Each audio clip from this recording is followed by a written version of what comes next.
These two young men. Harry One by the name Harry Fenner. The other one was Luther Warren. They were troubled at heart. How come that we are young? How can we be of help in God's word? They thought to themselves, they would unite, they would be in agreement, and they would make a decision how to help. They went into a bedroom. Second meeting in the church Hazelton. They came to, they were now 8. They said, we shall not allow old men to be in trouble. We shall unite. They then went to the church elder. They spoke to the elder and decided they were going to come up with an organization in the church so that we as young ones, we can then work. The elder thought to himself, now that we've always had problems with them when they're separate, if they come together, the elder never allowed them. But there was one elder in the church. They thought they would go to him. The old man spoke to the elder and told the elder, call up a church board. If the church will be in agreement that they can be together, allow them to work for God. A board was called up. Then they sat. Many people raised their hands in agreement that they can work. That is how this idara, this department. In 1950, the General Conference voted for the Pathfinder. Pathfinder means a people who can seek out, a people who find out some route, a way unto heaven. Anybody who seeketh a way for the other, not necessarily 10 and below, anybody of that nature is a pathfinder. In 1985, then the adventurers department came into being, so that the elders would help the younger, the parents would be of help, so that we can bring them to Jesus. If you check on the adventurers emblem, you'll find a mom and a dad holding a child, and they are approaching the cross.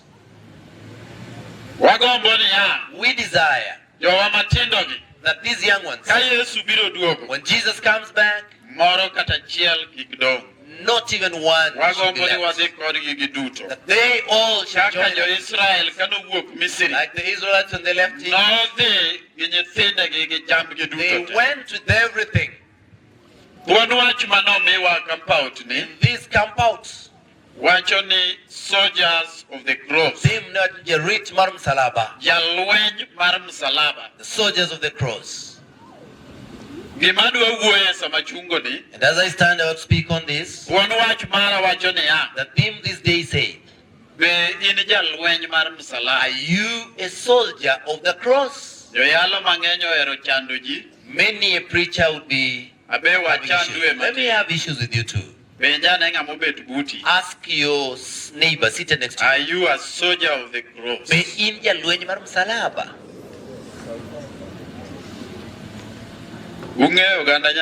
You know, people of God, you can easily say yes, I am. But when I look at you, do you really look like a soldier? There is the attire of a soldier. Salvation Army. We've got the Salvation Army church. They could be marching along the road. And because they use the name army, They have to look like and put on like a soldier. So ourselves, we claim to be soldiers, soldiers of the cross. We must look like soldiers. There have to be 1, 2, 3 things that we must do as soldiers. One, that a soldier picketh instructions from the leader. A soldier is taught to obey and complain later. You salute first. Yes, sir. You say yes, sir. They never argue.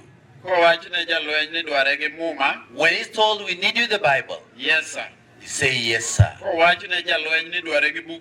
They're told bring the hymnal. They don't argue about the price of yes, the hymnal. They say yes and they buy it. When they're told you need to have a lesson study guide, yes, sir, they say yes, sir. A soldier takes orders. Let's follow the demonstration.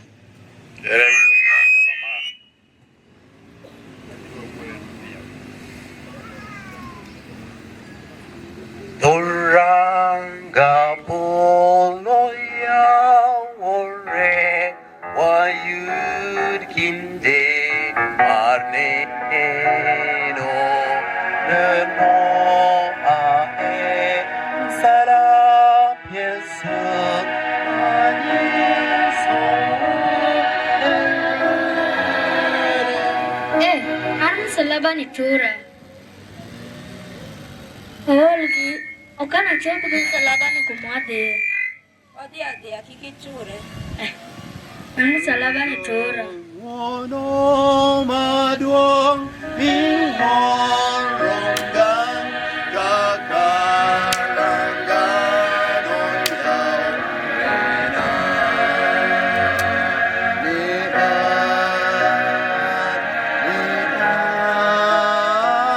Arm salabani kuro chura.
Timotheo marario 2 Timothy achiel ario weso chiel nyaka bich. chapter Omiyo in nyathina, bed motegno kuom ng'wono ma wan go kodi, ka wan kuom Kristo Yesu.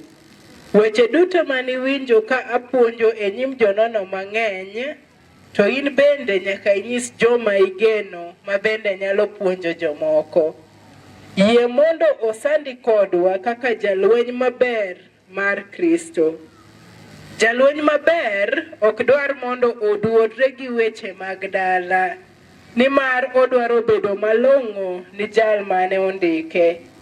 Jang'wech mar ringo kar tugo bende ok yud osimbo mar locho ka ok oringo kaka chik dwaro. Let's pick a lesson from this demonstration. Musalaba mane giting'ogi, They did carry crosses. emane dhi bedo daraja magidhi godo loka. The crosses were going to be the bridges for crossing yonder. Gima nonyisgi en ni giting' musalaba ni nyaka gichop godo e kama gikalo godo aora. They were instructed to carry the crosses up to where they would need them as bridges. Achiel kuomgi One of them noneno ka musalaba pekne, saw the cross as being so heavy kendo noturo musalaba no mondo bedne mayom. and kept breaking it bit by bit to make it lighter. Kochopo kumonego ng'ad godo aora, And finally, at the crossing level, musalaba nene ok nyal konye mondo ng'ad aora. the cross was too short to let him cross. Debe ni waketo musalaba mapek, If it were ne heavy, wakale wiye. we would have gone about. To en ok onyal kalo. But then this one could not go past the bridge. Mano kelo wa wach moro niya, And this teaches us a thing. ni a true soldier of the cross Ni jalweny mar adiera mar msalaba must be a trusted soldier. nyaka obed jalweny minyalo gen kuome. Kisomo Timotheo mar 2:2 Second Timothy we've just read. Jo Thessalonika mokwongo 2:4 Thessalonians, 1 Thessalonians 2 gi verse 4, Mathayo 8:9. and Matthew 8 verse 9. Nyaka wabed gadiera We have to be truthful. ni in kaka jalweny mar msalaba We must know that you as a soldier of the cross, ibiro rito msalaba. you will take care of the cross. Jomoko wacho ni gin jolweny mag msalaba. There are those who claim to be soldiers of the cross. Jawer moro ndiko niya, Some singer, some writer. be in jarit mar Are msalaba. you really a soldier of the cross? Be in jarit mar msalaba. Are you a soldier of the cross? Koso ibiro kawo msalaba na induto Or induto. you'll take the cross and break it down. Wach namba achiel One thing that we learn here. en ni nyaka wagen kuom jalweny mar msalaba. We have to trust on the soldier of the cross. Wach namba ariyo, The second item. a true soldier of the cross Jalweny mar adier mar msalaba must be a faithful soldier. nyaka obed jalweny ma ja adiera. Must be a faithful soldier. Nyaka obed jalweny ma ja adiera. Gima sani ketho piny ma wantieni Today something corrupts the world. en simu matindo kelonwa ni watiyo The goni. phone that we now have. Ang'o momiyo ng'ato dhi mako sime cho? Why would one run to the toilet to receive Ang'o a call? mamoni maka simu kama intieno? Why would you not receive a call right where you are? Ang'o momiyo iwacho ni senda makachacha iluongo nang'o? Kalandin. Kalandin to in Ndori. Why would you claim to be at Kalandin while you are at Ndori for sure? A true soldier of the cross Jalweny mar adiera mar msalaba must be a faithful soldier. nyaka bed jalweny ma ja Kama adiera. somnwa tich joote 10:11. Ka Ruoth nowachone niya, "Aa malo, idhi e yo miluongo ni yo matir. Idwar ja-Tarso moro ma nyinge Saulo e od Judas." Amen. Paulo Paul ne sando jo-Kristo. was a persecutor. Kendo en nong'eyo notimo tich mar Yesu. He thought he was working for Christ. Nong'eyo ni gimotimo notimo gi teko ne te nikech otimo tich He Nyasaye. thought that zeal was for God. Nyaka noromo gi Yesu wang'e wang'. Not until he met Jesus face to face. Ma Yesu penje niya, And Jesus asked him, Paulo, "So en ng'a misando? who persecutest thou?"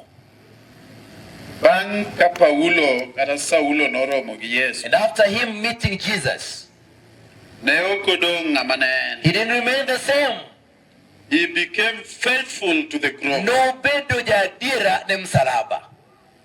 Until his death. Nyaka ne otho. Timotheo mawasomo nariyo yesterday. In verse number 3. Kela wach maradek. I come to the third issue.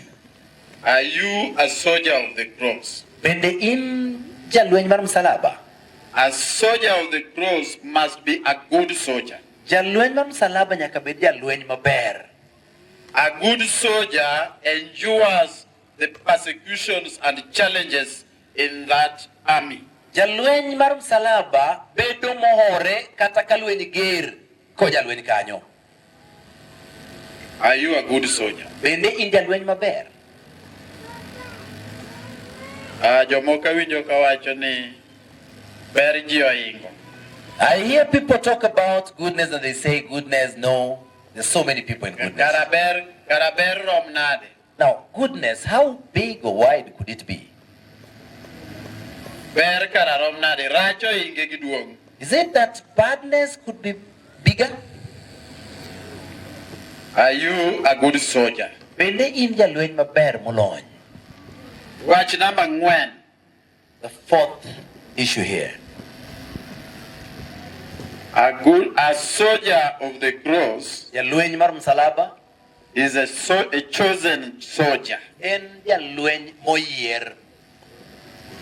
Ng'ato ok nyal yierore kende. You cannot choose yourself. Awinjo kiwacho ni Judas achiel kuom jopuonjre mag Yesu nene ok oluongi. There are times I hear people say Judas was not called. Ni Yesu ne ok oluongo Judas. That Jesus never called Judas. To kane ok oluonge ere kaka noyudore e bedo achiel kuom jopuonjre mag Yesu. If he was never invited, how did he become one of the disciples? Ka Saulo odhi ka Jesse, when Saul went to Jesse's place, I said it here.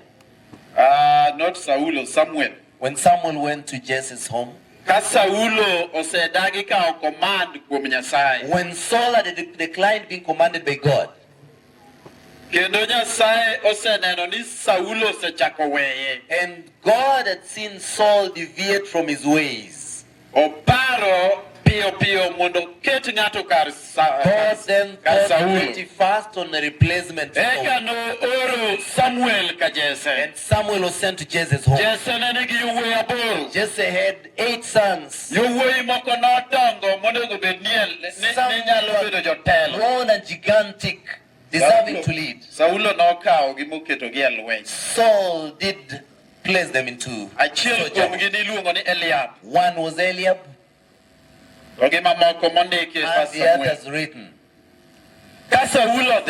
When Samuel went there, the sons were paraded, sons of Jesse. God sent Samuel to choose one of them. Samuel looks out for somebody physical. Not like Ken standing here, my friends. Samuel is looking for someone tall.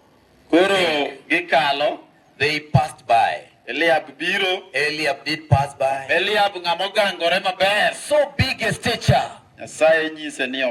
God says no, not this. The second one passes by. The third one, no. The fourth to the seventh, no. Then Samuel asks God. Now then it means none exists. Because you have refused to pick on any of those who deserved. Samuel pejo Jesse. And then Samuel asks of Jesse, could there be one more? Jesse konia. And Jesse says, oh, nitie mogi. All right, there's one, the last one. But some small one that looks like Ken. I think that one is smaller. And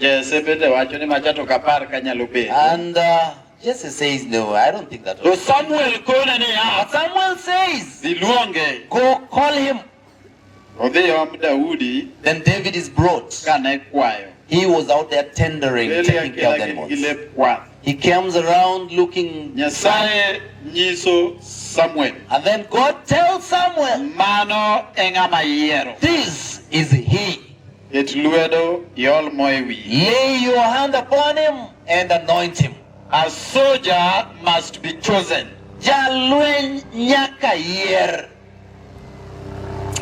And there are reasons why God chooses a soldier.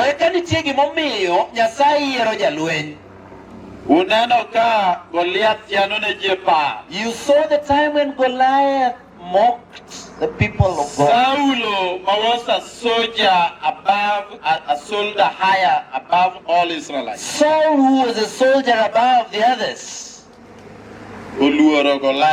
feared Goliath to death. And the Eliabs of that army, none is brave enough to face Goliath until David came. And David said, who is this who mocks our God? These people are quiet while somebody is mocking our God. And David went to Saul. And he said, I want to go to fight this man.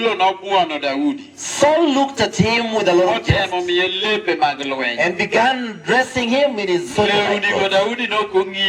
David was never used to this attire. David was used to his own arms. He told Saul, allow me go with my slings. And while David did cross that valley, he picked 5 stones. The first one, the stone of hope. Kidi margeno. The second stone, The stone of grace. Kidi marmono. The third stone, The stone of trust. Kidi marie. The third stone, The stone of faith. Kidi matingo yemare. And the fifth one, The stone of love.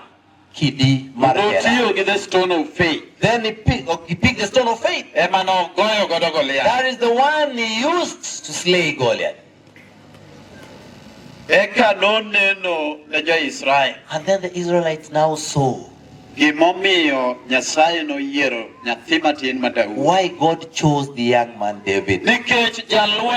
Because a soldier has to be brave. You cannot go to war while you're fearful. You are a fearful person. We cannot trust you with warfare. Men of God, I want to end this up in this manner. Are you really a soldier of the cross? Are you really a soldier of the cross? If you are a soldier of the cross, then you should know that a soldier endures hardness. A soldier of the cross shuns worldly pleasures and distractions. A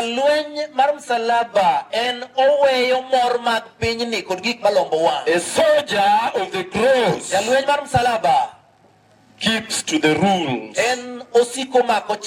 of the service. Are you a soldier of the cross? In this hymn we sang, we shall sing the fourth stanza. Kawa sekaloa ora towana wemsalaba runo miwa gilma magru wana Ero kamano Nyasaye mangima yie mondo wawinj wachni masiemonwa ni onego wabed jolweny mar msalaba. Kendo jalweny msalaba nyaka bed ng'ano mantie kod yie, nyaka bed ng'ano ma oikre mar timo gima jatelo dwaro ma en in Yesu wuod Nyasaye. Bang' ndalo 7 ma nyithindia nitiere thim ka, Nyasaye mangima, bang' winjo wachni mantie kod nengo, wach maloko ng'ama ne timbene richo mabed ng'ama kare, wach manyalo golo ng'ato kuma bor makiai an atheist mabed ja Kristo, wach mamiyo ikowa ne duoki mar 2 mokayo machiegni. Nyasaye wach no golo nyithindigi kendo gidwa go okang' ka ging'ado wach Nyasaye ni gibedo jogi. Kwayona kodi ni makgi, gin ka gimaki ginyalo pusre. Ritgi e piny marachni, pod thothgi gin joma tindo. Nyasaye ma jachien kedo gi ngimagi. Ahombi wuod Nyasaye makgi kendo ritgi. Erokamano kuom misumbani mosegolo wachni. Mad wachno med yudo thuolo e kit ngimawa mondo mi wateko mar medo go okang' kwasudo machiegni kodi. Nyasaye wiya ok di wil mar lemo ne organizers manotimo wachni. Kristo kigwedho jogi, gin bende gwedhgie. Moko we utegi kabiro ka, moko weyo tijegi Nyasaye, yie mondo iritgi kendo imeg ohand ma gitimo ichungo Kristo mangima. Ka wawuok ka wayud ni wago okang' mosudo machiegni kodi wuod Nyasaye. Erokamano, chokruogni pok orumo to wamedo kete lweti ni nyingi mondo med yudo duong'. Wago erokamano Nyasaye kuom bedonwa daktari makende, nikech ok wawinjo pek moro malich mobete. Kristo mangima, nyingi omed yudo duong' e pak kiikowa ne Jerusalem ma kit ndalo nyiso nokayo machiegni. Kapo nitie mistakes ma po wasetimo Jehova kuom wacho, timo kata paro madimona lam wachope polo malo, yie mondo iwenwa. Ng'wono ni obed kodwa waduto, ka nyithindi bro kawo thuolo ka gidok kuonde ma giaye, ga pikni gi ndigni gi matokni, kuonde go are not safe. Jehova Nyasaye, yie mondo iritgi nyaka gichop kuonde ma giaye. Nyithindo ka kiny beno kendo dok, gin beg megie traveling mercies Jehova Nyasaye, nikech ndara kendo jachien tok mor gi ngima sojas moseikre mar tiyoni. Winji alamwa midhiamboni kendo igwedhwa Nyasaye, kendo iparwa Nyasaye, kendo indiki nyingwa kitabu mar ngima Nyasaye. Maka ibiro to akoni